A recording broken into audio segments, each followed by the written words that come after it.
औज़ुबिल्लाहिमिनश्शैतानिर्रजीम बिस्मिल्लाहिर्रहमानिर्रहीम। मुअज़्ज़ज़ नाज़रीन, अस्सलाम वालेकुम। मेरा नाम डॉक्टर सलीम ख़ान है और मैं एक और मौजू के साथ आप लोगों के सामने हाज़िर हूँ। ये एक जेनेटिक बीमारी के बारे में यानी जीनियाती बीमारी के बारे में मैं आप लोगों से बात करना चाहता हूँ, जिसे मार्फन सिंड्रोम कहते हैं।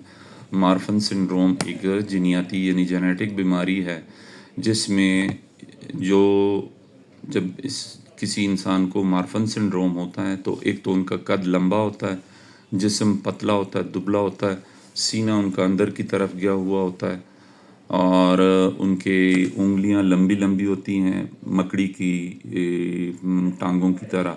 इसे एरेक्नोडक्टाइला कहते हैं, यानी मकड़ी जैसे हाथ। और उनकी बाहें लंबी होती हैं, उनके बाजू लंबे होते हैं और उनकी जिल्द पतली होती है। दरअसल ये कनेक्टिव टिश्यू जिसे हम उर्दू में मरबूत बाफ्तें कहते हैं, ये उर्दू का तर्जमा है। लेकिन कनेक्टिव टिश्यू दरअसल ये वो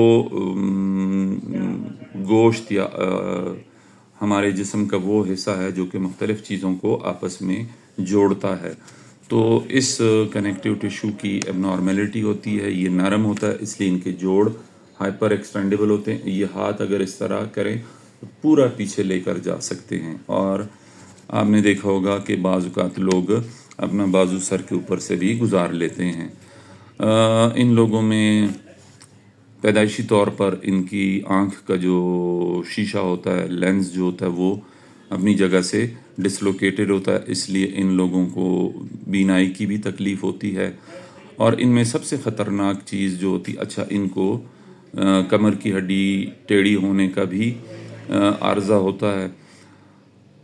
जो सबसे ज़्यादा ख़तरनाक चीज़ है वो खून की वो बड़ी रग जिसे हम अओर्टा कहते हैं, जो दिल से निकलती है और पूरे जिस्म को खून सप्लाई करती है, उसमें फैलाव आ जाता है, उसमें एक गुब्बारा बन जाता है जिसे हम एन्यूरिज्म कहते हैं। और किसी भी वक्त वो गुब्बारा जो है, अगर वो पतला हो जाए तो वो, चूँकि हार्ट बहुत प्रेशर से ब्लड को पंपिंग करता है, तो वो गुब्बारा फट सकता है और उसकी वजह से मरीज़ की जान चली जा सकती है, जो कि ख़तरनाक एक इस बीमारी की एक अलामत है। तो अगर इलाज ना किया जाए तो इन लोगों की ज़िंदगी बहुत कम होती है। ऑन एवरेज औसतन 40 से 45 साल तक ये लोग इलाज के साथ ज़िंदा रहते हैं। अगर इलाज ना किया जाए तो इससे पहले भी मौत वाक़या हो सकती है। और मौत की सबसे बड़ी वजह अओर्टिक डायसेक्शन यानी अवोर्टा, जो मैंने खून की बड़ी रग बताई है, वो फट जाती है और उससे मरीज़ की जान चली जाती है। लेकिन जदीद अद्वियात और सर्जरी की वजह से अगर प्रॉपर ट्रीटमेंट की जाए तो 70-80 साल तक भी ये लोग ज़िंदा रहते हैं।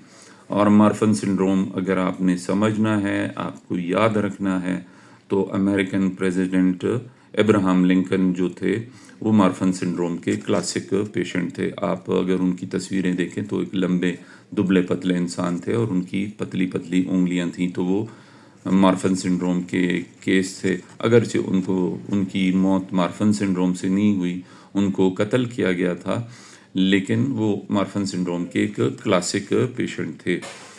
अब यहाँ पे ज़रूरी बात यह है कि मार्फन सिंड्रोम जिन लोगों को होता है तो उनको ज़हनी और नफ्सियाती आर्ज़े भी साथ में होते हैं।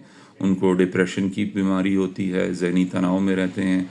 उनको जब अपनी बीमारी का पता चल जाता है, जब डॉक्टर उनको बताता है कि आपको मार्फन सिंड्रोम है और आपके अवोर्टा में एन्यूरिज्म भी है, तो वो बहुत ज़्यादा ज़हनी तनाव और ज़हनी दबाव में चले जाते हैं। उनको शदीद बेचैनी होती है और डिप्रेशन होती है।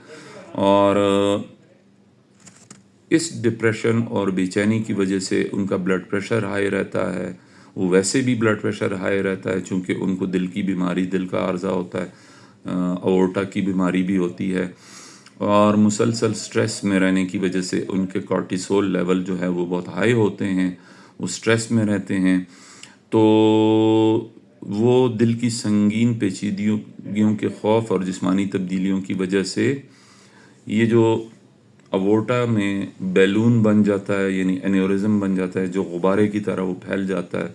वो रग जो दिल से पूरे जिस्म को खून सप्लाई करती है, इसकी ये जो सीरियस कॉम्प्लिकेशन है, اس کے خوف کی وجہ سے اور جو جسمانی تبدیلیاں مریض میں ہوتی ہیں، لمبے لمبے ہاتھ اور اونچا قد اور پتلا جسم اور تالو جو ہے بہت اونچا ہونا، یہ ساری علامات مل کر مریض کی زندگی کی کوالٹی پہ بہت بری طرح اثر انداز ہوتی ہیں، اور مریض ذہنی امراض کا شکار ہو جاتا ہے، اور مریض کو ایک تو ہر وقت یہ خطرہ رہتا ہے کہ میں مر جاؤں گا، میرا اورٹا پھٹ جائے گا، مجھے اس کی کمپلیکیشنز ہو جائیں گی۔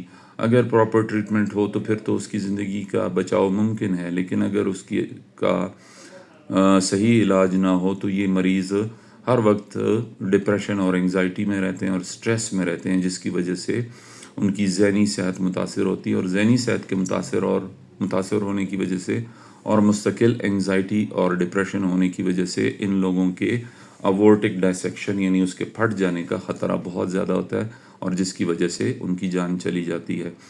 تو اگر آپ کو خود مارفن سنڈروم ہے یا آپ کی فیملی میں کسی کو مارفن سنڈروم ہے، آپ کو ڈاکٹر نے تشخیص بتا دی ہے، لیکن اگر ڈاکٹر نے آپ کو ماہر نفسیات سے ملنے کا مشورہ نہیں دیا یا ڈاکٹر نے آپ کی ذہنی پریشانی یا ڈپریشن کے بارے میں آپ سے بات نہیں کی، تو آپ کو سائیکیاٹرسٹ کے پاس لازمی جانا چاہیے، اس لیے کہ آپ کی زندگی کا دار و مدار آپ کی ذہنی صحت پر ہے۔ اگر آپ ذہنی طور پر پریشان اور ٹینشن میں رہیں گے اور اداس رہیں گے تو آپ کی زندگی اگرچہ پہلے سے مختصر ہے، یعنی مارفن سنڈروم کی وجہ سے زندگی شارٹ ہوتی ہے، تو اگر آپ سٹریس اور پریشانی میں رہیں گے تو آپ کی زندگی اور بھی شارٹ ہو جائے گی۔ زندگی اور موت تو اللہ کے ہاتھ میں ہے، لیکن میڈیکل کے نالج کے حساب سے 45 ایئرس وداؤٹ ٹریٹمنٹ، اور اگر ٹریٹمنٹ کی جائے تو 70-80 سال تک بھی زندہ رہ سکتے ہیں۔ لیکن جن لوگوں میں ذہنی علامات ہوتی ہیں، ڈپریشن، انگزائٹی، سٹریس، پریشانی، بدخوابی، نیند نہ آنا، غصہ آنا، اریٹیبلٹی، یہ علامات ہوں تو ان کی 45 ایئرس سے بھی پہلے ڈیتھ ہو جاتی ہے۔ تو ایسا کوئی بھی مریض اگر آپ کے علم میں ہے تو اسے لازمی سائیکیاٹرسٹ کے پاس بھیجیں، اور آپ اس بات کو ذہن میں رکھیں کہ مارفن سنڈروم کا علاج ممکن ہے اگر بر وقت علاج کیا جائے۔ تو امید ہے یہ ویڈیو بھی آپ لوگوں کو پسند آئی ہوگی، اور میرا پیغام وہی ہے کہ اپنے دل و دماغ کا، اپنے جسم جان کا، اپنی روح کا، اپنے آپ کا خیال رکھیں۔ یہ ہمارے پاس اللہ پاک کی امانتیں ہیں، اور کسی کے کام آنا دنیا میں سب سے بڑی عبادت ہے۔